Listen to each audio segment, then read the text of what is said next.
बीते 7 अक्टूबर को जब हमास ने इसराइल पर हमला किया था, तब भारत के वजीर आला समेत कई मुल्कों का समर्थन इसराइल के साथ था। जवाबी कार्रवाई में इसराइल पिछले 1 महीने से लगातार फिलिस्तीन के गाजा पर बेपनाह मिसाइलें गिरा रहा है, जिसमें अब तक 10,000 से ज़्यादा अफराद हलाक हो चुके हैं और उनमें भी बच्चों और ख़वातीन की तादाद ज़्यादा है।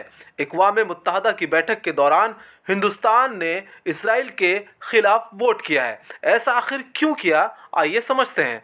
थिंक टैंक ORF के कबीर तनेजा का कहना है कि हिंदुस्तान के इसराइल के खिलाफ वोट करने में कोई चौंकाने वाला मामला नहीं है। तनेजा ने कहा, हिंदुस्तान शुरू से ही सुलह में यकीन रखने वाला मुल्क है। अरब साझेदारों के साथ भारत का ताल्लुक हमेशा से बेहतर रहा है और ये तजवीज़ भी दहशतगर्दी से अलग है।